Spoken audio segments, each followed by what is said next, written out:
The UK decision to support US military action. 24. President Bush decided at the end of 2001 to pursue a policy of regime change in Iraq. 25. The UK shared the broad objective of finding a way to deal with Saddam Hussein's defiance of the UN Security Council resolutions and his assumed weapons of mass destruction WMD programs.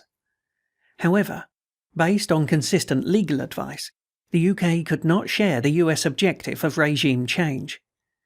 The UK government therefore set as its objective the disarmament of Iraq in accordance with the obligations imposed in a series of UN Council resolutions. UK policy before 9/11. 26. Before the attacks on the US on 11 September 2001, known as 9/11, the UK was pursuing a strategy of containment based on a new sanctions regime to improve international support and incentivize Iraq's cooperation, narrowing and deepening the sanctions regime to focus only on prohibited items, and at the same time improving financial controls to reduce the flow of illicit funds to Saddam Hussein. 27. When the UK policy towards Iraq was formally reviewed and agreed by the Ministerial Committee on Defence and Overseas Policy, DOP, in May 1999, the objectives towards Iraq were defined as: in the short term, to reduce the threat Saddam poses to the region, including by eliminating his weapons of mass destruction programs, and in the longer term, to reintegrate a territorial intact Iraq as a law-abiding member of the international community. 28. The policy of containment was seen as the only viable way to pursue those objectives. A policy of trying to topple Saddam would command no useful international support. Iraq was unlikely to accept the package immediately, but might be persuaded to acquiesce eventually. 29. After prolonged discussion about the way ahead, the UN Security Council adopted Resolution 1284 in December 1999, although China, France and Russia abstained. 30. The resolution established a new inspectorate, the United Nations Monitoring, Verification and Inspection Commission, which Dr. Hans Blix was subsequently appointed to lead. A timetable to identify and agree a work programme, and the principle that if the inspectors reported cooperation in key areas, that would lead to the suspension of economic sanctions. 31. Resolution 1284 described Iraq's obligations to comply with the disarmament standards of Resolution 687 and other related resolutions as the governing standard of Iraqi compliance, and provided that the Security Council would decide what was required of Iraq for the implementation of each task, and that it should be clearly defined and precise. 32. The resolution was also a deliberate compromise, which changed the criterion for the suspension and eventual lifting of sanctions from complete disarmament to tests which would be based on judgments by UN MOVIC on the process made in completing identified tasks. 33. Iraq refused to accept the provisions of Resolution 1284, including the readmission of weapons inspectors. Concerns about Iraq's activities in the absence of inspectors increased. 34. The US presidential election in November 2000 prompted a further UK review of the operation of the containment policy. See Section 1.2. There were concerns about how long the policy could be sustained and what it could achieve. 35. There were also concerns over both the continued legal basis for operations in the no-fly zones, NFZs, and the conduct of individual operations. 36. In an assessment on 1 November, the Joint Intelligence Committee, JIC, judged that Saddam Hussein felt little pressure to negotiate over Resolution 1284, because the proceeds of oil smuggling and illicit trade have increased significantly this year, and more countries are increasing diplomatic contacts and trade with Iraq. 37. The JIC also judged Saddam would only contemplate cooperation with Resolution 1284 and the return of inspectors if it could be portrayed as a victory. He will not agree to cooperate unless there is a UN-agreed timetable for lifting the sanctions. Saddam suspects that the US would not agree to sanctions lift while he remained in power. Also, that he is able to negotiate with the UN in advance to weaken the inspection provisions. His ambitions to rebuild Iraq's weapons of mass destruction programs makes him hostile to intrusive inspections or any other constraints likely to be effective. Before accepting 1284, Saddam will try to obtain the abolition of the no-fly zones. He is also likely to demand that the US should abandon its stated aim to topple the Iraqi regime. 38. In November 2000, Mr. Blair's preferred option was described as the implementation of 1284, enabling inspectors to return and sanctions to be suspended. 39. In December 2000, the British Embassy Washington reported growing pressure to change course from containment to military action to oust Saddam Hussein, but no decision to change policy or to begin military planning had been taken by President Clinton. 40. The key judgments of a JIC assessment in February 2001 included: there was broad international consensus to maintain the arms embargo, at least as long as Saddam remains in power. Saddam faces no economic pressure to accept Resolution 1284 because he is successfully undermining the economic sanctions regime. Through abuse of the UN Oil for Food program and smuggling of oil and other goods, it was estimated that Saddam Hussein would be able to appropriate in the region of $1.5 billion to $1.8 billion in cash and goods in 2001, and there was scope for earning even more. Iranian interdiction efforts had significantly reduced smuggling down to the Gulf, but Saddam Hussein had compensated by exploiting land routes to Turkey and Syria. Most countries believed that economic sanctions were ineffective, counterproductive, and should now be lifted. Without active enforcement, the economic sanctions regime would continue to erode. 41. The assessment also stated: Saddam Hussein needs funds to maintain his military and security apparatus and secure its loyalty.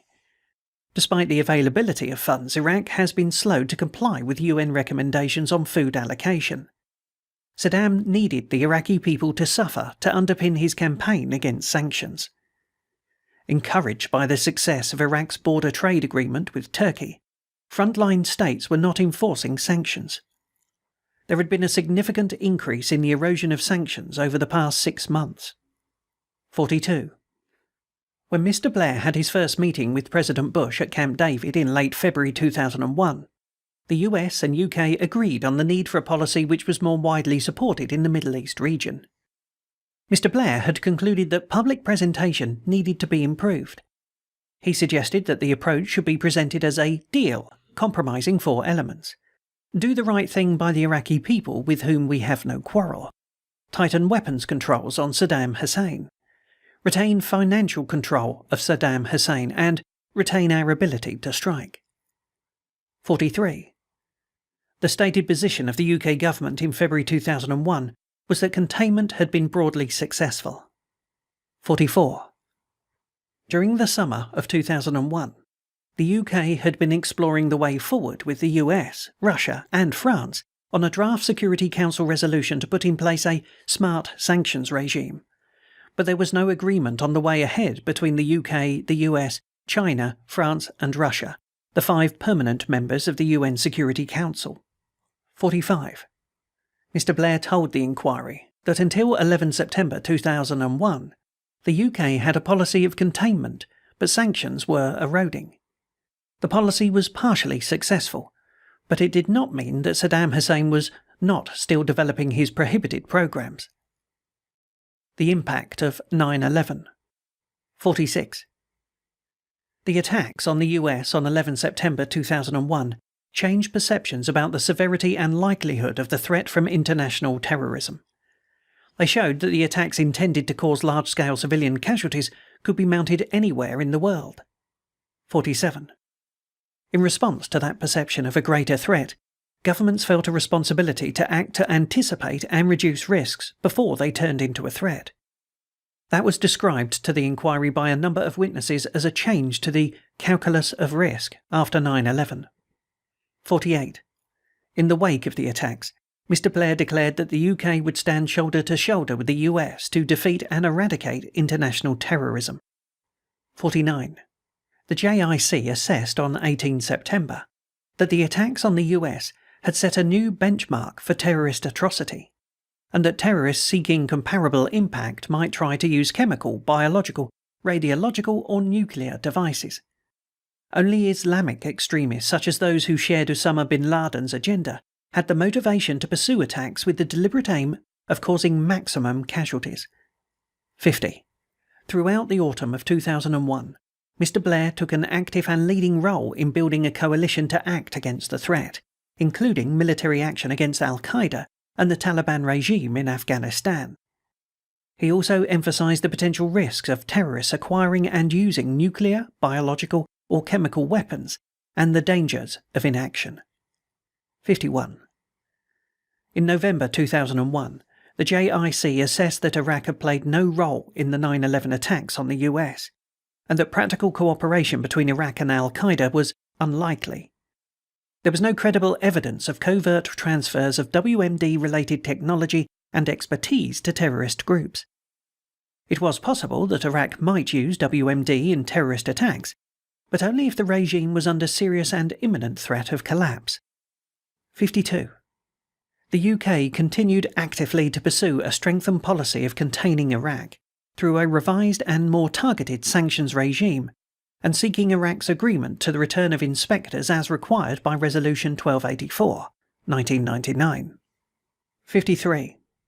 The adoption on 29 November 2001 of Resolution 1382 went some way towards the objective, but support for economic sanctions was eroding, and whether Iraq would ever agree to readmit weapons inspectors and allow them to operate without obstruction was in doubt.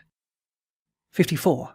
Although there was no evidence of links between Iraq and al-Qaeda, Mr. Blair encouraged President Bush to address the issue of Iraq in the context of a wider strategy to confront terrorism after the attacks of 9/11. He sought to prevent precipitate military action by the US, which he considered would undermine the success of the coalition which had been established for action against international terrorism. 55. President Bush's remarks on 26 November renewed UK concerns that US attention was turning towards military action in Iraq. 56. Following a discussion with President Bush on 3 December, Mr. Blair sent him a paper on a second phase of the war against terrorism. 57. On Iraq, Mr. Blair suggested a strategy for regime change in Iraq. This would build over time until the point was reached where military action could be taken if necessary, without losing international support. 58.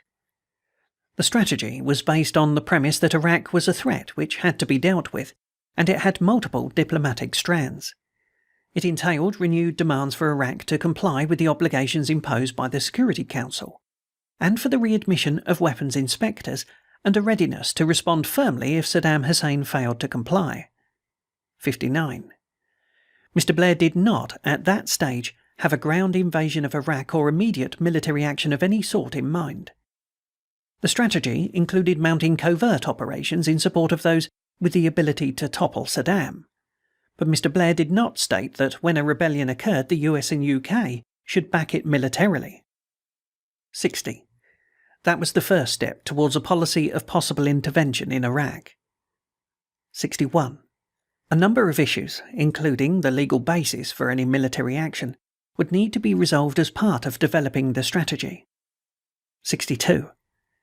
The UK government does not appear to have had any knowledge at that stage that President Bush had asked General Tommy Franks, Commander-in-Chief, US Central Command, to review the military options for removing Saddam Hussein, including options for a conventional ground invasion. 63. Mr. Blair also emphasized the threat which Iraq might pose in the future. That remained a key part of his position in the months that followed. 64. In his annual State of the Union speech on 29 January 2002, President Bush described the regimes in North Korea and Iran as sponsors of terrorism. He added that Iraq had continued to flaunt its hostility towards America and to support terror. The Iraqi regime has plotted to develop anthrax and nerve gas and nuclear weapons for over a decade. This is a regime that has already used poison gas to murder thousands of its own citizens. This is a regime that agreed to international inspections and then kicked out the inspectors, This is a regime that has something to hide from the civilized world. 65. President Bush stated, "States like these, North Korea, Iran and Iraq, and their terrorist allies, constitute an axis of evil, aiming to threaten the peace of the world. By seeking weapons of mass destruction, these regimes pose a grave and growing danger." 66. From late February 2002, Mr. Blair and Mr. Straw began publicly to argue that Iraq was a threat which had to be dealt with. Iraq needed to disarm or be disarmed. 67. The urgency and uncertainty with which the position was stated reflected the ingrained belief that Saddam Hussein's regime retained chemical and biological warfare capabilities and was determined to preserve and, if possible, enhance its capabilities, including at some point in the future a nuclear capability, and was pursuing an active policy of deception and concealment. It also reflected the wider context in which the policy was being discussed with the US. 68.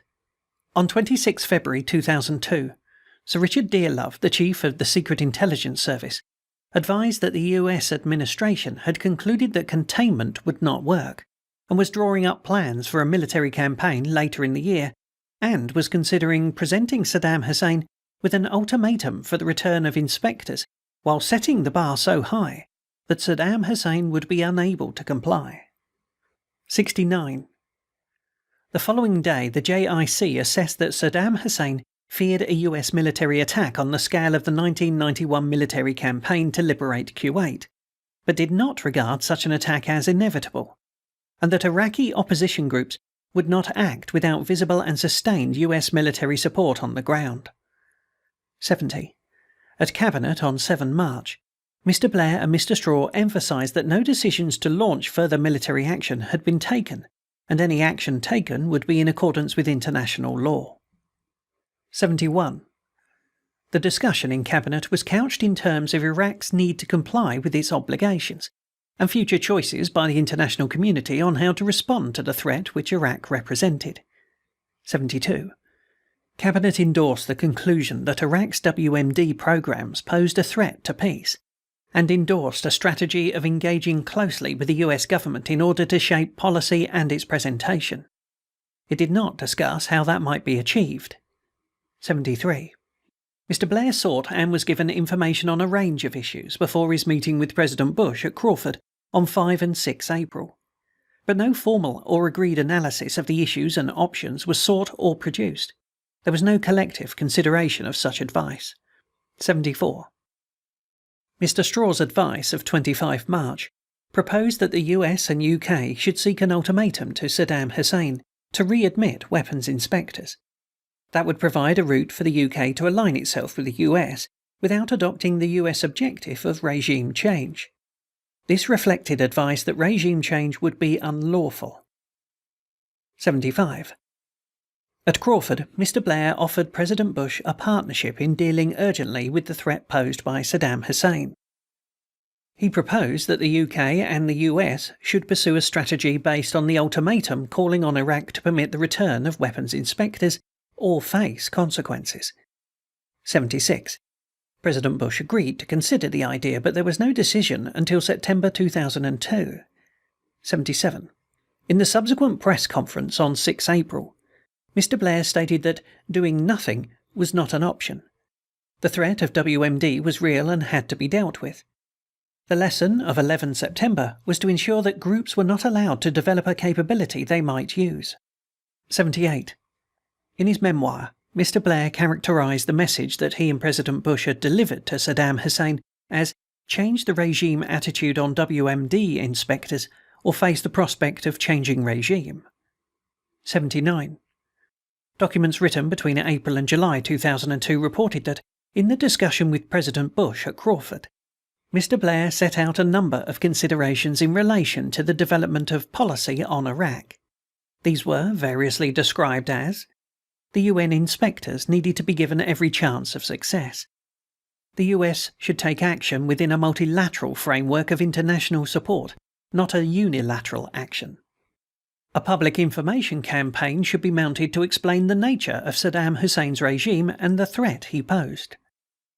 Any military action would need to be within the framework of international law. The military strategy would need to ensure Saddam Hussein could be removed quickly and successfully. A convincing blueprint was needed for a post-Saddam Hussein Iraq, which would be acceptable to both Iraq's population and its neighbours. The US should advance the Middle East peace process in order to improve the chances of gaining broad support in the Middle East for military action against Iraq, and to preempt accusations of double standards. Action should enhance rather than diminish regional stability. Success would be needed in Afghanistan to demonstrate the benefits of regime change. 80. Mr. Blair considered that he was seeking to influence US policy by describing the key elements for a successful strategy to secure international support for any military action against Iraq. 81. Key ministers and some of their most senior advisers thought these were the conditions that would need to be met if the UK was to participate in a US-led military action. 82. By July, no progress had been made on the ultimatum strategy, and Iraq was still refusing to admit weapons inspectors as required by Resolution 1284, 1999. 83. The UK government was concerned that the US administration was contemplating military action in circumstances where it would be very difficult for the UK to participate in, or conceivably, to support that action. 84. To provide the basis for a discussion with the US, a Cabinet Office paper, 19 July, Iraq Conditions for Military Action, identified the conditions which would be necessary before military action would be justified, and the UK could participate in such action. 85.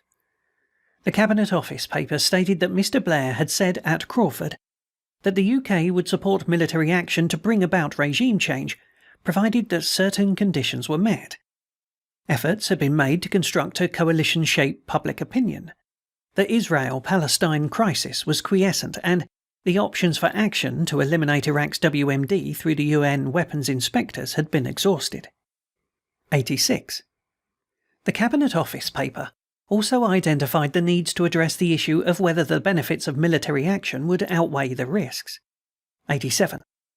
The potential mismatch between the timetable and work programme for UN MOVIC, stipulated in Resolution 1284, 1999, and the US plans for military action was recognised by officials during the preparation of the Cabinet Office paper. 88. The issue was not addressed in the final paper submitted to ministers on 19 July. 89. Sir Richard Dearlove reported that he had been told that the US had already taken a decision on action. The question was now how and when, and that he had been told it intended to set the threshold on weapons inspection so high that Iraq would not be able to hold up US policy. 90. Mr. Blair's meeting with ministerial colleagues and senior officials on 23 July was not seen by those involved as having taken decisions. 91. Further advice and background material were commissioned, including on the possibility of a UN ultimatum to Iraq and the legal basis for action. The record stated that we should work on the assumption that the UK would take part in any military action, but we needed a fuller picture of US planning before we could take any firm decisions. CDS, the Chief of the Defence Staff, Admiral Sir Michael Boyce, should tell the US military that we were considering a range of options. 92. Mr. Blair was advised that there would be formidable obstacles to securing a new UN resolution incorporating an ultimatum without convincing evidence of a greatly increased threat from Iraq. A great deal more work would be needed to clarify what the UK was seeking and how its objective might best be achieved. 93. Mr. Blair's note to President Bush of 28 July sought to persuade President Bush to use the UN to build a coalition for action by seeking partnership between the UK and the US and setting out a framework for action. 94. The note began, I will be with you whatever, but this is the moment to assess bluntly the difficulties. The planning on this and the strategy are the toughest yet. This is not Kosovo. This is not Afghanistan. It is not even the Gulf War. The military part of this is hazardous, but I will concentrate mainly on the political context for success. 95. Mr. Blair stated that getting rid of Saddam Hussein was the right thing to do. He is a potential threat. He could be contained, but containment is always risky. His departure would free up the region, and his regime is brutal and inhumane. 96. Mr. Blair told President Bush that the UN was the simplest way to encapsulate a cause belli in some defining way, with an ultimatum to Iraq once military forces started to build up in October.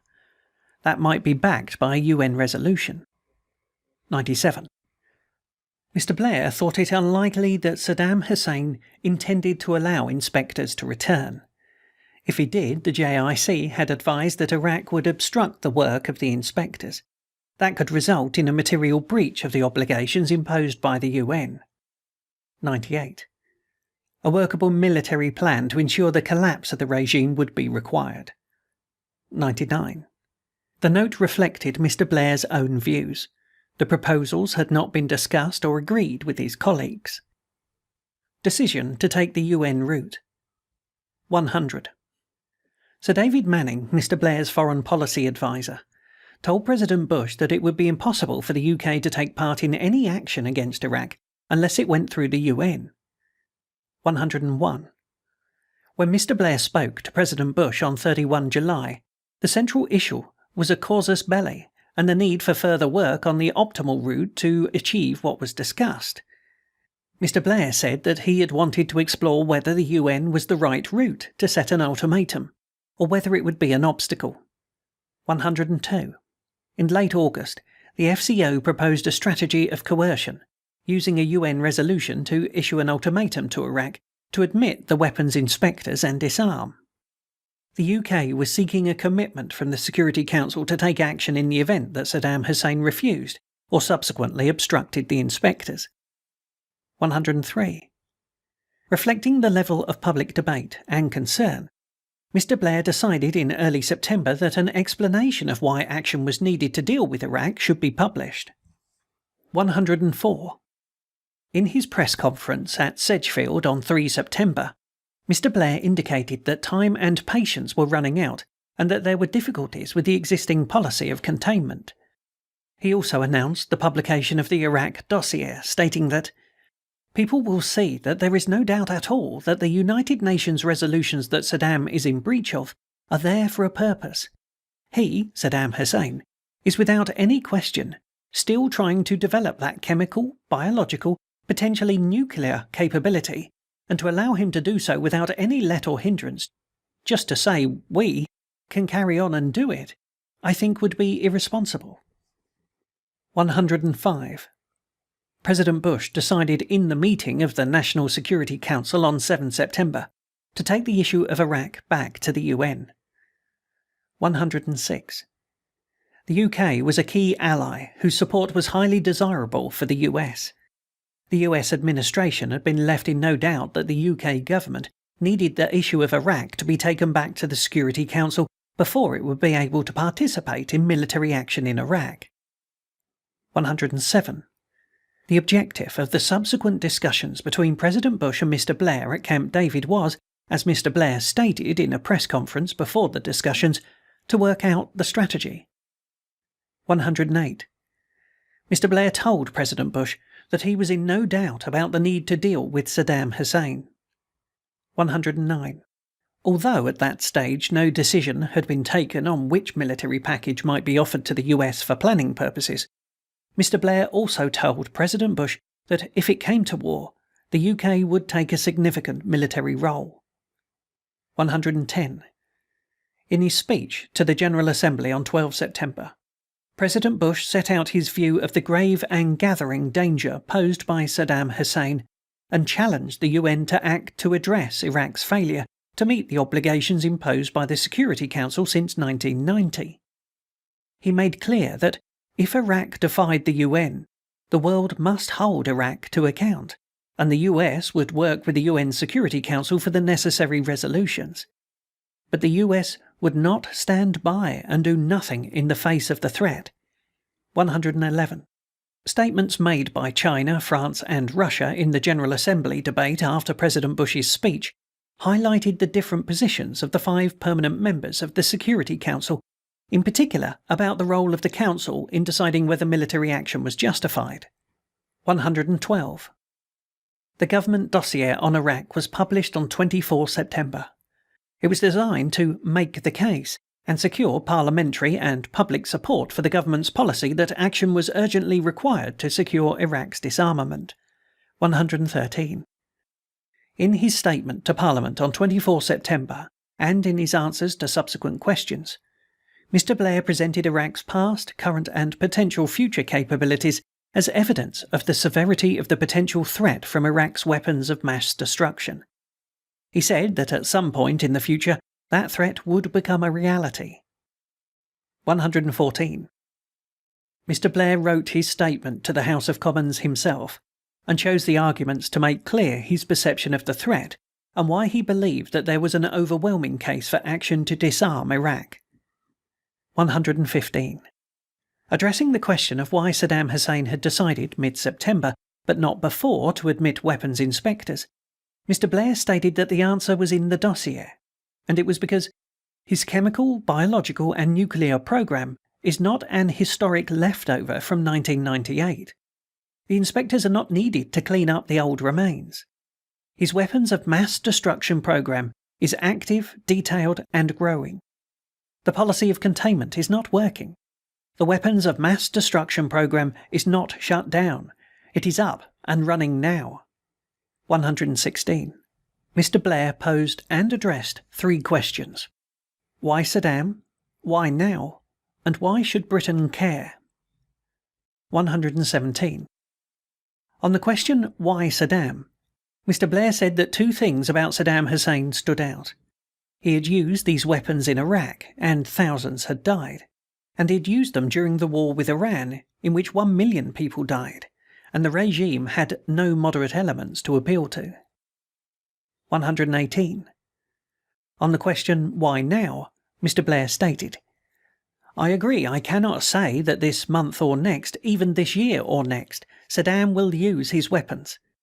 But I can say that if the international community, having made the call for his disarmament, now at this moment, at this point of decision, shrugs its shoulders and walks away, he will draw the conclusion dictators faced with a weakening will always draw, that the international community will talk but not act, will use diplomacy but not force. We know, again from our history, that diplomacy not backed by the threat of force has never worked with dictators, and never will. Negotiation of Resolution 1441. 119.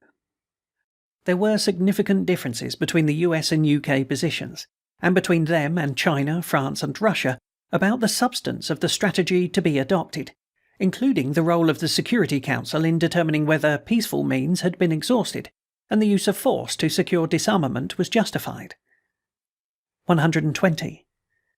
Those differences resulted in difficult negotiations over more than 8 weeks before the unanimous adoption of Resolution 1441 on 8 November 2002. 121. When President Bush made his speech on 12 September, the US and UK had agreed the broad approach, but not the substance of the proposals to be put to the UN Security Council or the tactics. 122. Dr. Naji Sabri, the Iraqi Foreign Minister, wrote to Mr. Kofi Annan, the UN Secretary-General, on 16 September to inform him that following the series of talks between Iraq and the UN in New York and Vienna between March and July 2002, and the latest round in New York on 14 and 15 September, Iraq had decided to allow the return of United Nations inspectors to Iraq without conditions. 123. The US and UK immediately expressed scepticism. They had agreed that the provisions of Resolution 1284, 1999, were no longer sufficient to secure the disarmament of Iraq, and a strengthened inspections regime would be required. 124. A new resolution would be needed both to maintain the pressure on Iraq and to define a more intrusive inspections regime, allowing the inspectors unconditional and unrestricted access to all Iraqi facilities. 125. The UK's stated objective for the negotiation of Resolution 1441 was to give Saddam Hussein one final chance to comply with his obligations to disarm. The UK initially formulated the objective in terms of a resolution setting out an ultimatum to Iraq to readmit the UN weapons inspectors and to disarm in accordance with its obligations, and a threat to resort to the use of force to secure disarmament if Iraq failed to comply. 126. Lord Goldsmith, the Attorney General, informed Mr. Blair on 22 October, although he would not be able to give a final view until the resolution was adopted, the draft of the resolution of 19 October would not on its own authorise military action. 127. Mr. Blair decided on 31 October to offer significant forces for ground operations to the US for planning purposes. 128.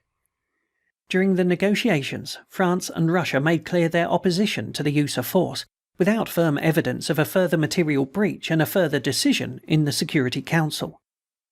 129.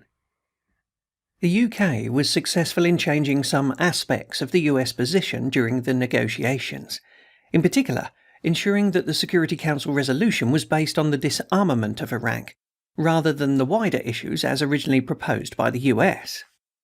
130.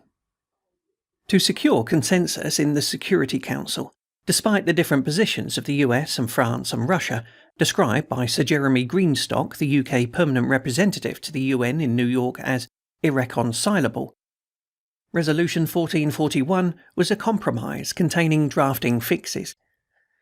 That created deliberate ambiguities on a number of key issues, including a level of non-compliance with Resolution 1441 which would constitute a material breach, by whom that determination would be made, and whether there should be a second resolution explicitly authorising the use of force. 131. As the explanations of vote demonstrated, there were significant differences between the positions of the members of the Security Council about the circumstances and timing of recourse to military action. There were also differences about whether member states should be entitled to report Iraqi non-compliance to the Council. 132. Mr. Blair, Mr. Straw and other senior UK participants in the negotiation of Resolution 1441 envisaged that, in the event of a material breach of Iraq's obligations, a second resolution determining that a breach existed and authorising the use of force was likely to be tabled in the Security Council. 133. Iraq announced on 13 November that it would comply with Resolution 1441. 134. Iraq also restated its position that it had neither produced nor was in possession of weapons of mass destruction since the inspectors left in December 1998. It explicitly challenged the UK's statement on 8 November that Iraq had decided to keep possession of its WMD. The prospect of military action. 135. Following Iraq's submission of the declaration on its chemical, biological, nuclear and ballistic missile programs to the UN on 7 December, and before the inspectors had properly begun their task, the US concluded that Saddam Hussein was not going to take the final opportunity offered by Resolution 1441 to comply with his obligations. 136. Mr. Blair was advised on 11 December that there was impatience in the US administration, and it was looking at military action as early as mid-February 2003. 137. Mr. Blair told President Bush on 16 December that the Iraqi declaration was patently false. He was cautiously optimistic that the inspectors would find proof. 138. In a statement issued on 18 December, Mr. Straw said that Saddam Hussein had decided to continue the pretense that Iraq had no WMD program. If he persisted in this obvious falsehood, it would become clear that he had rejected the pathway to peace. 139. The JIC's initial assessment of the Iraqi declaration on 18 December stated that there had been no serious attempt to answer any of the unresolved questions highlighted by the UN Security Commission, UNSCOM, or to refute any of the points made in the UK dossier on Iraq's WMD programme. 140. President Bush is reported to have told a meeting of the US National Security Council on 18 December 2002, at which the US response to Iraq's declaration was discussed, that the point of the 7 December declaration was to test whether Saddam Hussein would accept the final opportunity for peace offered by the Security Council. He had summed up the discussion by stating, "We've got what we need now, to show America that Saddam won't disarm himself." 141. Mr. Colin Powell, the US Secretary of State, stated on 19 December that Iraq was well on its way to losing its last chance, and that there was a practical limit to how long the inspectors could be given to complete their work. 142. Mr. Straw told Secretary Powell on 30 December that the US and UK should develop a clear Plan B, postponing military action on the basis that inspectors, plus the threat of force, were containing Saddam Hussein. 143. In early 2003, Mr. Straw still thought a peaceful solution was more likely than military action. Mr. Straw advised Mr. Blair on 3 January that he had concluded that, in the potential absence of a smoking gun, there was a need to consider Plan B. The UK should emphasise to the US that the preferred strategy was peaceful disarmament. 144. Mr. Blair took a different view. By the time he returned to the office on 4 January 2003, he had concluded that the likelihood was war, and if conflict should not be avoided, the right thing to do was to fully support the US. He was focused on the need to establish evidence of an Iraqi breach, to persuade opinion of the case for action, and to finalise the strategy with President Bush at the end of January. 145. The UK objectives were published in a written ministerial statement by Mr. Straw on 7 January.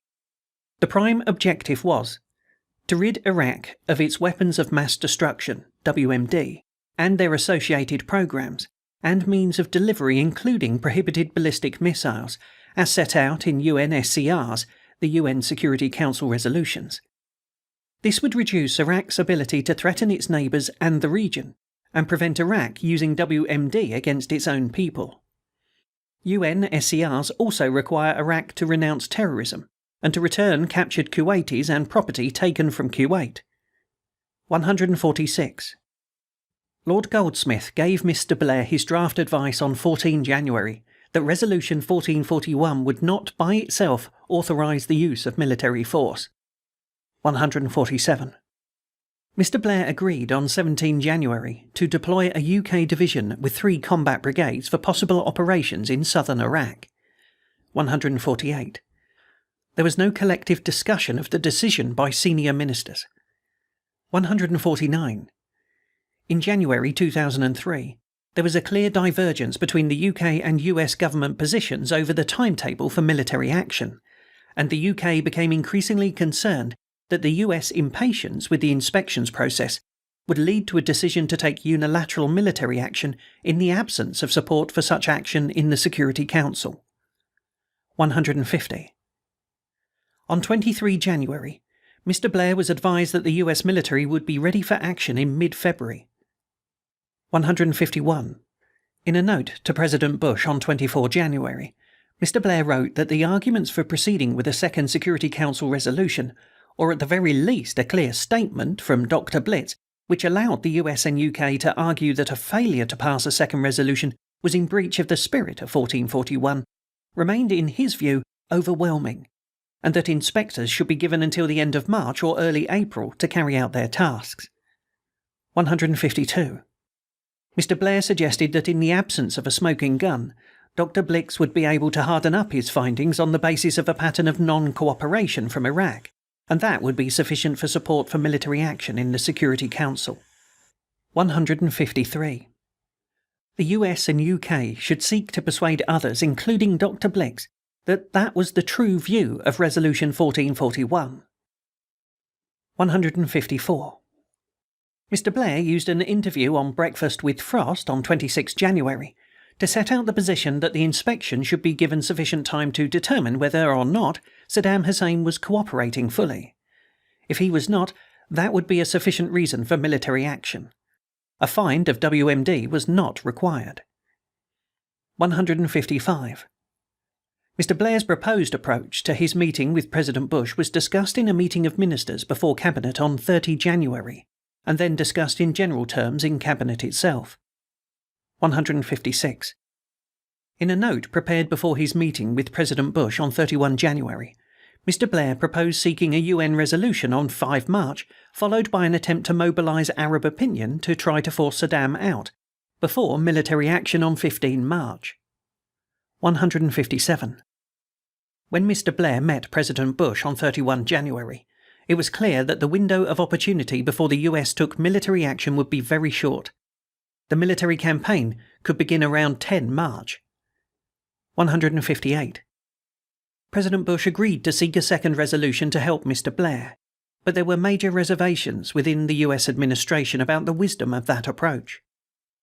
159. Mr. Blair confirmed that he was solidly with the President and ready to do whatever it took to disarm Saddam Hussein. 160. Reporting on his visit to Washington, Mr. Blair told Parliament on 3 February 2003 that Saddam Hussein was not cooperating as required by Resolution 1441, and, if that continued, a second resolution should be passed to confirm such a material breach.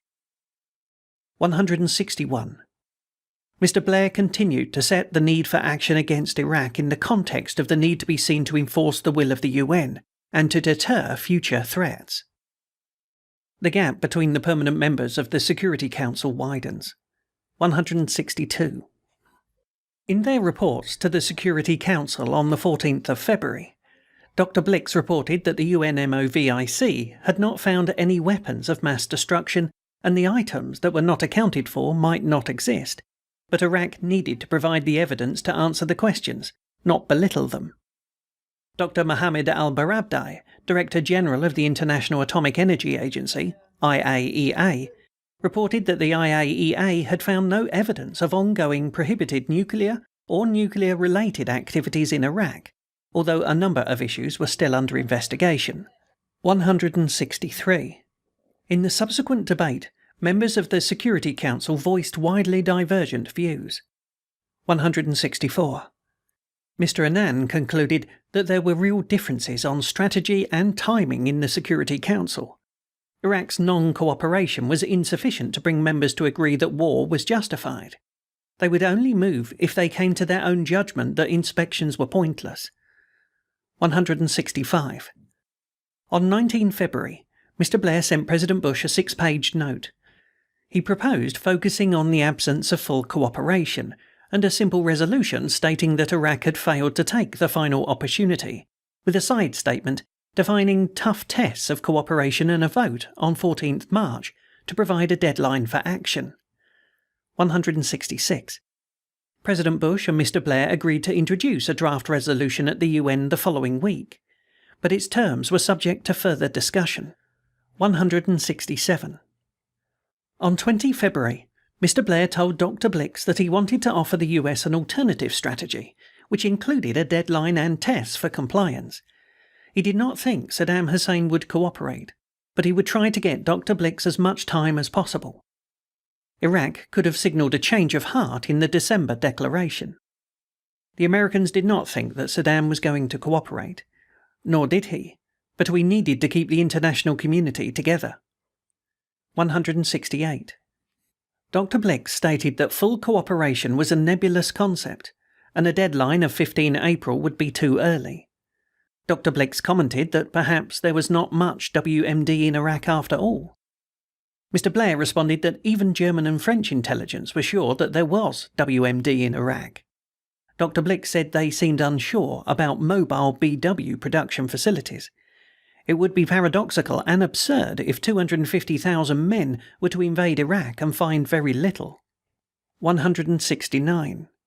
Mr. Blair responded that our intelligence was clear that Saddam had reconstituted his WMD program. 170. On 24 February, the UK, US and Spain tabled a draft resolution stating that Iraq had failed to take the final opportunity offered by Resolution 1441, and that the Security Council had decided to remain seized of the matter. The draft failed to attract support. 171. France, Germany and Russia responded by tabling a memorandum, building on their tripartite declaration of 10 February, stating that full and effective disarmament remained the imperative object of the international community. That should be achieved peacefully through the inspection regime. The conditions for using force had not been fulfilled. The Security Council must step up its efforts to give a real chance to the peaceful settlement of the crisis. 172. On 25 February, Mr. Blair told the House of Commons that the intelligence was clear that Saddam Hussein continued to believe that his weapons of mass destruction program is essential both for internal repression and for external aggression. It was also essential to his regional power. Prior to the inspectors coming back in, Saddam Hussein was engaged in a systematic exercise in concealment of those weapons. The inspectors had reported some cooperation on process, but had denied progress on substance. 173. The House of Commons was asked on 26 February to reaffirm its endorsement of Resolution 1441, support the government's continuing efforts to disarm Iraq, and to call upon Iraq to recognise that this was its final opportunity to comply with its obligations. 174. The government motion was approved by 434 votes to 124. 199 MPs voted for an amendment which invited the House to find the case for military action against Iraq as yet unproven. 175. In a speech on 26 February, President Bush stated that the safety of the American people depended on ending the direct and growing threat from Iraq. 176. President Bush also set out his hopes for the future of Iraq. 177.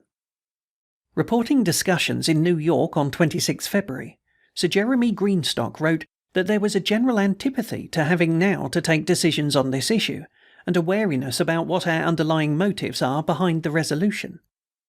Sir Jeremy concluded that the US was focused on preserving its room for manoeuvre, while he was concentrating on trying to win votes. It was the middle ground that mattered. Mexico and Chile were the pivotal skeptics. 178. Lord Goldsmith told No. 10 officials on 27 February that the safest legal course for future military action would be to secure a further Security Council resolution. He had, however, reached the view that a reasonable case could be made that Resolution 1441 was capable of reviving the authorisation to use force in Resolution 678, 1990, without a further resolution, if there were strong factual grounds for concluding that Iraq had failed to take the final opportunity offered by Resolution 1441. 179. Lord Goldsmith advised that to avoid undermining the case for reliance on Resolution 1441, it would be important to avoid giving any impression that the UK believed a second resolution was legally required. 180. Informal consultations in the Security Council on 27 February showed there was little support for the UK-US-Spanish draft resolution. 181. An Arab League summit on 1 March concluded that the crisis in Iraq must be resolved by peaceful means and in the framework of international legitimacy. 182. Following his visit to Mexico, Sir David Manning concluded that Mexican support for a second resolution was not impossible, but would not be easy and would almost certainly require some movement. 183. During Sir David's visit to Chile, President Ricardo Lagos repeated his concerns, including the difficulty of securing 9 votes or winning the presidential battle without further clarification of Iraq's non-compliance. He also suggested identifying benchmarks. 184. Mr. Blair wrote in his memoir that during February, despite his best endeavours, divisions in the Security Council had grown, not reduced, and that the dynamics of the disagreement were producing new alliances. France, Germany and Russia were moving to create an alternative pole of power and influence. 185. Mr. Blair thought that was highly damaging but inevitable. They felt as strongly as I did, and they were prepared to indulge the US as they saw it. 186. Mr. Blair concluded that for moral and strategic reasons, the UK should be with the US and that, we should make a last-ditch attempt for a peaceful solution. First, to make the moral case for removing Saddam. Second, to try one more time to unite the international community behind a clear base for action in the event of a continuing breach. 187. On 3 March, Mr. Blair proposed an approach focused on setting a deadline of 17 March for Iraq to disclose evidence relating to the destruction of the prohibited items and permit interviews, and an amnesty if Saddam Hussein left Iraq by 21 March. 188. Mr. Straw told Secretary Powell that the level of support in the UK for military action without a second resolution was palpably very low. In that circumstance, even if a majority of the Security Council had voted for the resolution with only France exercising its veto, he was increasingly pessimistic about support within the Labour Party for military action.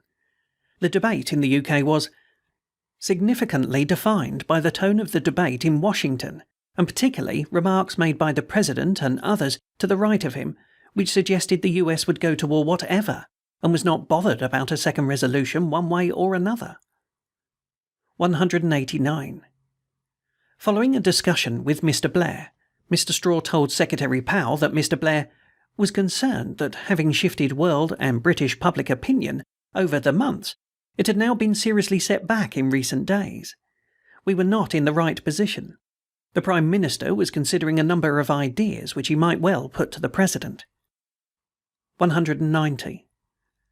Mr. Straw recorded that Secretary Powell had advised that if Mr. Blair wanted to make proposals, he should do so quickly. The US was not enthusiastic about the inclusion of an immunity clause for Saddam Hussein in the resolution. 191. Mr. Straw reported that Secretary Powell had told President Bush that he judged a vetoed resolution would no longer be possible for the UK. Mr. Straw said that without a second resolution, approval for military action could be beyond reach. 192. Mr. Straw told the Foreign Affairs Committee, FAC, on 4 March that it was a matter of fact that Iraq had been in a material breach for some weeks, and Resolution 1441 provided sufficient legal authority to justify military action against Iraq if it was in further material breach. 193. Mr. Straw also stated that a majority of the members of the Security Council had been opposed to the suggestion that Resolution 1441 should state explicitly that military action could be taken only if there was a second resolution. 194. Mr. Blair was informed on the evening of 4 March that US military planners were looking at 12 March as the possible start date for the military campaign, and that Mr. Jeff Hoon, the Defence Secretary, was concerned about the apparent disconnect with activity in the UN. 195. Baroness Amos, Minister of State, Department for International Development, DFID, advised on 4 March that Angola, Cameroon and Guinea were not yet ready to commit to a yes vote, and had emphasised the need for P5 unity. 196. Sir Christopher Humm, British Ambassador to China, advised on 4 March that if the resolution was put to a vote that day, China would abstain. 197. Sir John Holmes, British Ambassador to France, advised on 4 March that France's main aim was to avoid being put on the spot by influencing and undeciding and preventing the US and UK mustering 9 votes and keeping alongside the Russians and Chinese, and that there was nothing that we can do now to dissuade them from this course. Sir John also advised that nothing the French say at this stage, even privately, should be taken at face value. 198. Mr. Igor Ivanov, the Russian Foreign Minister, told Mr. Straw on 4 March that Russia had failed in an attempt to persuade Saddam Hussein to leave, and it would veto a resolution based on the draft circulated on 24 February. 199. France, Germany and Russia stated on 5 March that they would not let a resolution pass that authorised the use of force. Russia and France, as permanent members of the Security Council, will assume all responsibilities on this point. 200. The British Embassy, Washington, reported overnight on 5-6 March that, barring a highly improbable volte-face by Saddam, the US was now firmly on track for military action and would deal firmly with any efforts in the UN to slow down the timetable. 201. The embassy reported that the only event which might significantly affect the US timetable would be problems for the UK. That had been described as huge, like trying to play football without a quarterback. The US was therefore pulling out all the stops at the UN. The US fully understood the importance of the second resolution for the UK. 202. Sir Jeremy Greenstock advised that the US would not countenance the use of benchmarks. That risked delaying the military timetable. 203. Mr. Blair told Cabinet on 6 March that the argument boiled down to the question of whether Saddam Hussein would ever voluntarily cooperate with the UN to disarm Iraq. 204. Mr. Blair concluded that it was for the Security Council to determine whether Iraq was cooperating fully. 205. In his discussions with President Lagos on 6 March, Mr. Blair stated that the US would go ahead without the UN if asked to delay military action until April or May. 206. In his report to the Security Council on 7 March, Dr. Blick stated that there had been an acceleration of initiatives from Iraq since the end of January, but they could not be said to constitute immediate cooperation. Nor did they necessarily cover all the areas of relevance, but they were nevertheless welcome. UNMOVIC was drawing up a work programme, a key of disarmament tasks, which would be ready later that month for approval by the Security Council. It would take months to complete the programme. 207. Dr. El-Baradei reported that there had been no indications that Iraq had resumed nuclear activities since the inspectors left in December 1998, and the recently increased level of Iraqi cooperation should allow the IAEA to provide the Security Council with an assessment of Iraq's nuclear capabilities in the near future. 208. There was unanimity in calls for Iraq to increase its cooperation, but there was a clear division between the US, UK, Spain and Bulgaria, who spoke in favour of a further resolution, and France, Germany, Russia and China, and most of the other member states who spoke in favour of continuing to pursue disarmament through strengthened inspections. 209. The UK, US and Spain circulated a revised draft resolution deciding that Iraq would have failed to take the final opportunity offered by Resolution 1441/2002 unless the Council concluded on or before 17 March 2003 that Iraq had demonstrated full, unconditional, immediate and active cooperation in accordance with its disarmament obligations, and was yielding possession of all weapons and prescribed material to UNMOVIC and the IAEA. 210. President Putin told Mr. Blair on 7 March that Russia would oppose military action. 211. Mr. Straw told Mr. Annan that military considerations could not be allowed to dictate policy, but the military build-up could not be maintained forever, and the more he had looked into the Iraq dossier issue, the more convinced he had become of the need for action. Reading the Clusters document, a report of outstanding issues produced by UNMOVIC on 7 March, made his hair stand on end. 212. Mr. Straw set out the UK thinking on a deadline, stating that this was Iraq's last chance, but the objective was disarmament, and if Saddam Hussein did what was demanded, he could stay. In those circumstances, a permanent and toughened inspections regime would be needed, possibly picking up some of the earlier ideas for an all-Iraq NFZ. 213. Lord Goldsmith sent his formal advice to Mr. Blair on 7 March. The end of the UN route. 214. When Mr. Blair spoke to President Bush at 6 p.m. on 7 March, he emphasised the importance of securing 9 positive votes in the Security Council for parliamentary approval for UK military action. 215. Mr. Blair argued that while the 17 March deadline in the draft resolution was not sufficient for Iraq to disarm fully, it was sufficient to make a judgment on whether Saddam Hussein had had a change of heart.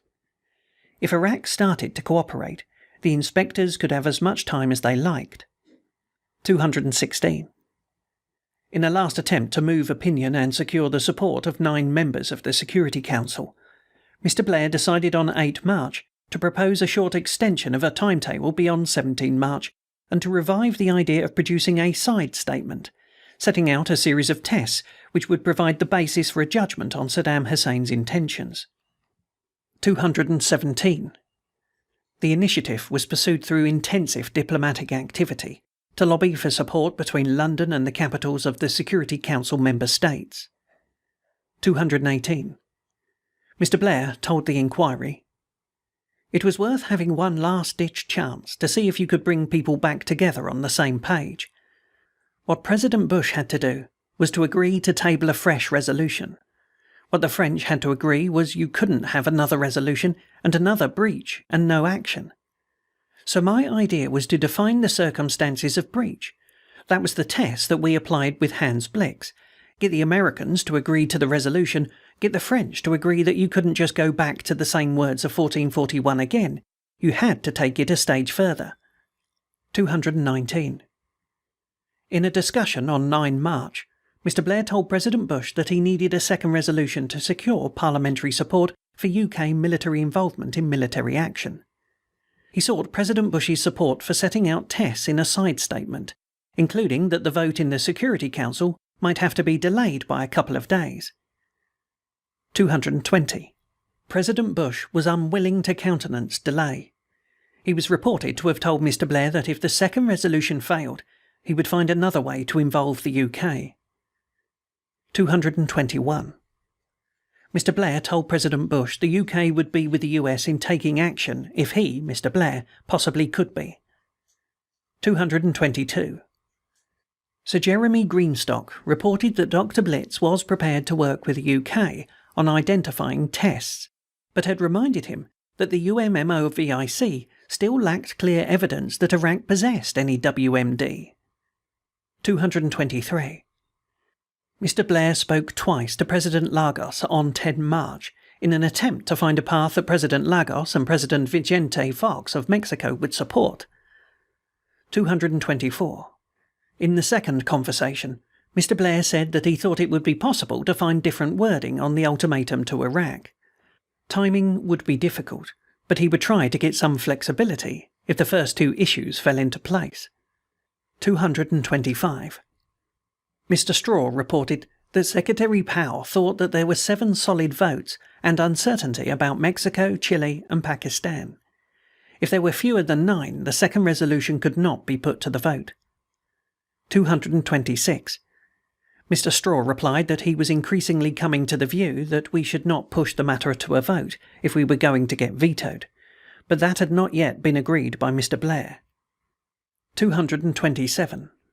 By 10 March, President Bush's position was hardening, and he was very reluctant to delay military action. 228. When Mr. Blair spoke to President Bush, they discussed the 7 solid votes for the resolution. 229. Mr. Alastair Campbell, Mr. Blair's Director of Communications and Strategy, wrote that Mr. Blair had done most of the talking. President Bush thought President Jacques Chirac of France was trying to get us to stage where we would not put the resolution to a vote because we would be so worried about losing. 230. Mr. Blair had argued that if Chile and Mexico could be shifted, that would change the weather. If France and Russia then vetoed the resolution but the numbers were right on the UN, Mr. Blair thought that he would have a fighting chance of getting it through the Commons. Subsequently, Mr. Blair suggested that a change in Chile and Mexico's position might be used to influence President Putin. 231. President Bush was worried about rolling in more time, but Mr. Blair had held his ground, arguing that Chile and Mexico would need to be able to point to something that they won last minute that explains why they finally supported us. President Bush said, "Let me be frank. The second resolution is for the benefit of Great Britain. We would want it so we can go ahead together." President Bush's position was that the US and the UK must not retreat from 1441, and we cannot keep giving them more time. It was time to do this, and there should be no more deals. 232. Sir David Manning sent the UK proposals for a revised deadline and a side statement identifying 6 tests on which Saddam Hussein's intentions would be judged to Dr. Condoleezza Rice, President Bush's National Security Advisor, and to President Lagos. 233. Mr. Blair wrote in his memoir that President Bush and his military were concerned about delay. It was the proposal for tests, more time, was indeed a hard sell to George. His system was completely against it. His military were, not unreasonably, fearing that delay gave the enemy time, and time could mean a tougher struggle and more lives lost. This was also troubling my military. We had all sorts of contingency plans in place. There was both UK and US intelligence warning us of the risk. Nonetheless, I thought it was worth a try. 234. Mr. Blair also wrote, Chile and Mexico were prepared to go along, but only up to a point. Ricardo made it clear that if there was any heavy opposition from France, it would be tough for them to participate in what would then be a token vote, incapable of being passed because of a veto. And what's more, a veto not by Russia, but by France. Unfortunately, the French position had, if anything, got harder, not softer. They were starting to say they would not support military action in any circumstances, irrespective of what the inspectors found. 235. In a press conference on 10 March, Mr. Annan reiterated the Security Council's determination to disarm Iraq, but said that every avenue for a peaceful resolution of the crisis had to be exhausted before force should be used. 236.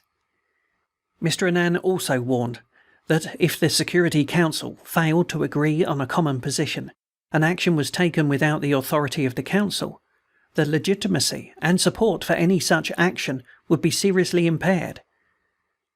237. In an interview on 10 March, President Chirac stated that it was for the inspectors to advise whether they could complete their task. If they reported that they were not in a position to guarantee Iraq's disarmament, it would be for the Security Council alone to decide the right thing to do. But in that case, regrettably, the war would become inevitable. It isn't today. 238. President Chirac stated that he did not consider that the draft resolution tabled by the US, UK and Spain would attract support from 9 members of the Security Council. In that case, there would be no majority for action, so there won't be a veto problem. 239. But if there were a majority in favour of the new resolution, France would vote no. 240. In response to a question asking, "And this evening, this is your position in principle?" President Chirac responded, "My position is that regardless of the circumstances, France will vote no, because she considers this evening that there are no grounds for waging war in order to achieve the goal we have set ourselves, and that is to disarm Iraq." 241.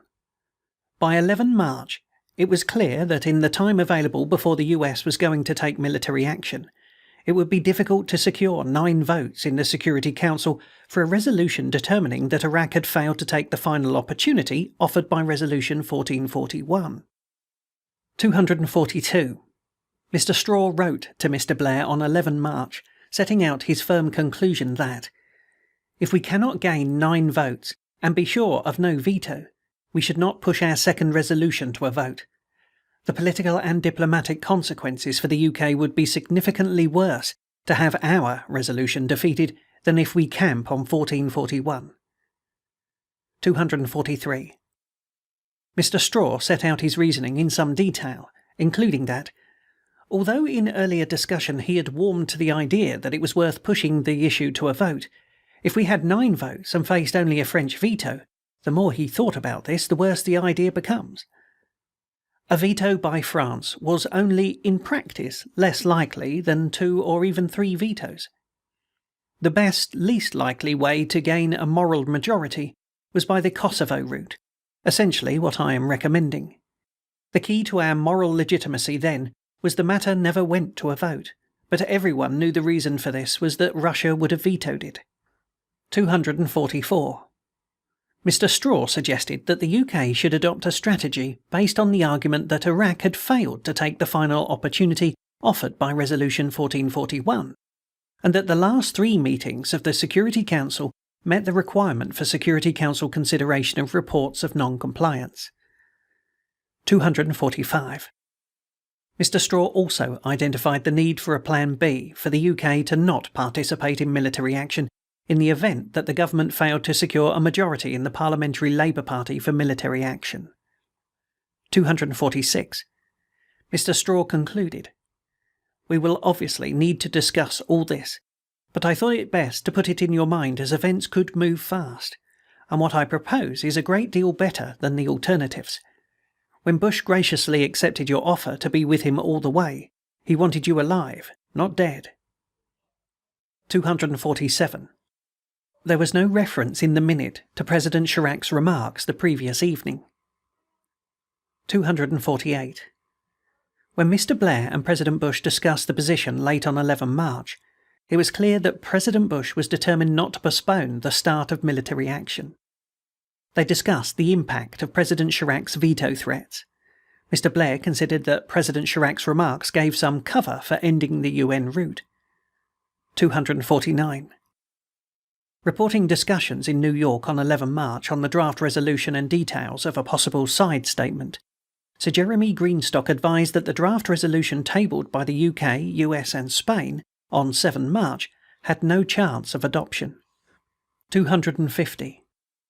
In a telephone call with President Bush on 12 March, Mr. Blair proposed that the US and UK should continue to seek a compromise in the UN, while confirming that he knew it would not happen.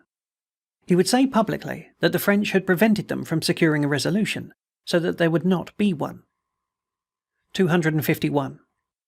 Mr. Blair wanted to avoid a gap between the end of the negotiating process and the parliamentary vote in which France or another member of the Security Council might table a resolution that attracted the support of the majority of the Council. That could have undermined the UK and US position on its legal basis for action. 252. When he discussed the options with Mr. Straw early on 12 March, Mr. Blair decided that the UK would continue to support the US. 253. During Prime Minister's questions on 12 March, Mr. Blair stated, "I hope that even now those countries that are saying they would use their veto no matter what the circumstances will reconsider and realise that by doing so they put at risk not just the disarmament of Saddam, but the unity of the United Nations." 254. The FCO assessed on 12 March that the votes of the 3 African states were reasonably secure, but Pakistan's vote was not so certain. It was hoped that the 6 tests plus short extension of the 17 March deadline might deliver Mexico and Chile. 255. The UK circulated its draft side statement, setting out the 6 tests to a meeting of Security Council members in New York on the evening of 12 March. 256. Sir Jeremy Greenstock told Council members that the UK non-paper responded to an approach from the undecided 6, looking for a way forward, setting out 6 tasks to be achieved by the 10-day timeline. Sir Jeremy reported that France, Germany and Russia all said that the draft resolution without operative paragraph 3 would still authorise force. The UK had not achieved any kind of breakthrough, and there were serious questions about the available time, which the US would not help us to satisfy. 257. Mr. Blair told Cabinet on 13 March that work continued in the UN to obtain a second resolution, and following the French decision to veto, the outcome remained open. 258. Mr. Straw described President Chirac's position as irresponsible. 259. Mr. Straw told Cabinet that there was good progress in gaining support in the Security Council. 260. Mr. Blair concluded that the French position looked to be based on a calculation of strategic benefit. It was in contradiction of the Security Council's earlier view that military action would follow if Iraq did not fully, unconditionally cooperate with the inspectors. The UK would continue to show flexibility in its efforts to achieve a second resolution, and, if France could be shown to be intransigent, the mood of the Security Council could change towards support for the British draft. 261. Mr. Blair agreed the military plan later, on 13 March. 262. On 13 March, Mr. Blair and President Bush discussed withdrawing the resolution on 17 March followed by a US ultimatum to Saddam Hussein to leave within 48 hours. There would be no US military action until after the vote in the House of Commons on 18 March. 263. Mr. Blair continued to press President Bush to publish the roadmap on the Middle East peace process because of its impact on domestic opinion in the UK, as well as its strategic impact. 264. Reporting developments in New York on 13 March, Sir Jeremy Greenstock warned that the UK tests had attracted no support and that the US might be ready to call a halt to the UN process on 15 March. The main objections had included the perceived authorisation of force in the draft resolution and a desire to wait for UNMOVIC's own list of key tasks, which would be issued early the following week. 265. President Chirac told Mr. Blair on 14 March that France was content to proceed in the logic of UNSCR 1441, but it could not accept an ultimatum or any automaticity of recourse to force. He proposed looking at a new resolution in line with Resolution 1441, provided that it excluded these options. President Chirac suggested that the UNMOVIC work programme might provide a way forward. France was prepared to look at reducing the 120-day time frame it envisaged. 266. In response to a question from President Chirac about whether it would be the inspectors or the Security Council who decided whether Saddam had cooperated, Mr. Blair insisted that it must be the Security Council. 267. President Chirac agreed, although the Security Council should make its judgment on the basis of the inspector's report. He wondered whether it would be worth Mr. Straw and Mr. Dominique de Villepin, the French Foreign Minister, discussing the situation to see if we could find some flexibility, or was it too late? 268. Mr. Blair said, every avenue must be explored. 269. In the subsequent conversation with President Bush about the French position and what to say when the resolution was pulled, Mr. Blair proposed that they would need to show that France would not authorise the use of force in any circumstances. 270. President Lagos initially informed Mr. Blair on 14 March that the UK proposals did not have Chile's support and that he was working on other ideas. He subsequently informed Mr. Blair that he would not pursue his proposals unless Mr. Blair or President Bush asked him to. 271. Mr. Tony Breton, Chargé d'Affaires, British Embassy, Washington, reported that President Bush was determined to remove Saddam Hussein and to stick to the US timetable for action. The UK's steadfastness had been invaluable in bringing in other countries in support of action. 272. In a declaration on 15 March, France, with Germany and Russia, attempted to secure support in the Security Council for continued inspections. 273. At the Azores summit on 16 March, President Bush, Mr. Blair and Prime Minister José María Anza of Spain agreed that unless there was fundamental change in the next 24 hours, the UN process would end. 274. In public, the focus was on the last chance for peace. The joint communiqué contained a final appeal to Saddam Hussein to comply with his obligations and to the Security Council to back a second resolution containing an ultimatum. 275. In his memoir, Mr. Blair wrote, "So when I look back, I know there was never any way Britain was not going to be with the US at that moment, once we went down the UN route and Saddam was in breach. Of course, such a statement is always subject in extremis to correction. A crazy act of aggression? No, we would not have supported that. But given the history, you couldn't call Saddam a crazy target. Personally, I have little doubt that at some point we would have had to deal with him." 276. At about 3:15 p.m. UK time on 17 March, Sir Jeremy Greenstock announced that the resolution would not be put to a vote, stating that the co-sponsors reserved the right to take their own steps to secure the disarmament of Iraq. 277. The subsequent discussion in the Council suggested that only the UK, the US and Spain took the view that all options other than the use of military force had been exhausted. 278.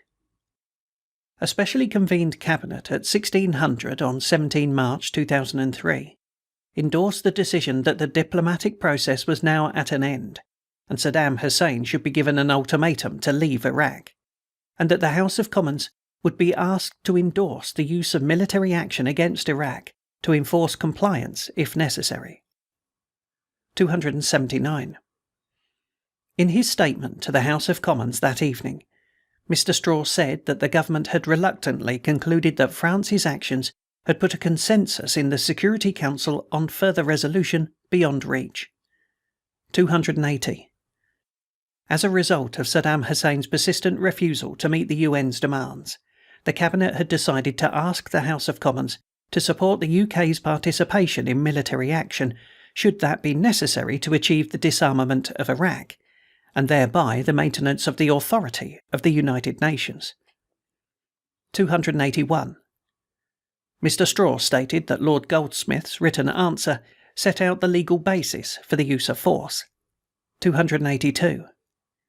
Mr. Straw drew attention to the significance of the fact that no one in discussions in the Security Council and outside had claimed that Iraq was in full compliance with its obligations. 283. In a statement later that evening, Mr. Robin Cook, the leader of the House of Commons, set out his doubts about the degree to which Saddam Hussein posed a clear and present danger, and his concerns that the UK was being pushed too quickly into conflict by the US without the support of the UN and in the face of hostility from many of the UK's traditional allies. 284. On 17 March, President Bush issued an ultimatum, giving Saddam Hussein 48 hours to leave Iraq. 285. The French President's Office issued a statement early on 18 March, stating that the US ultimatum was a unilateral decision going against the will of the international community, who wanted to pursue Iraq disarmament in accordance with Resolution 1441. It stated, "Only the Security Council is authorised to legitimise the use of force. France appeals to the responsibility of all to see that international legality is respected. To disregard the legitimacy of the UN to favour force over law would be to take on a heavy responsibility." 286. On the evening of 18 March, the House of Commons passed by 412 votes to 149 a motion supporting the decision of Her Majesty's Government that the United Kingdom should use all means necessary to ensure the disarmament of Iraq's weapons of mass destruction. 287. President Bush wrote in his memoir that he convened the entire National Security Council on the morning of 19 March, where he gave the order to launch Operation Iraqi Freedom. 288. In the Security Council debate on 19 March, the majority of the members of the Security Council, including France, Russia and China, made clear that they thought the goal of disarming Iraq could be achieved by peaceful means, and emphasised the primary responsibility of the Security Council for the maintenance of the international peace and security. 289. UN MOVIC and the IAEA had provided the work programmes required by Resolution 1284. They included 12 key tasks identified by UN MOVIC, where progress could have an impact on the Council's assessment of the cooperation of Iraq. 290. Shortly before midnight on 19 March, the US informed Sir David Manning that there was to be a change of the plan, and US airstrikes would be launched at 0300 GMT on 20 March. 291. Early on the morning of 20 March, US forces crossed into Iraq and seized the port area of Qasr. 292. Mr. Blair continued to state that France was responsible for the impasse. 293. At Cabinet on 20 March, Mr. Blair concluded that the government should lose no opportunity to propagate the reason at every level and as widely as possible why we had arrived at a diplomatic impasse and why it was necessary to take action against Iraq. France had not been prepared to accept that Iraq's failure to comply with its obligations should lead to the use of force to achieve compliance.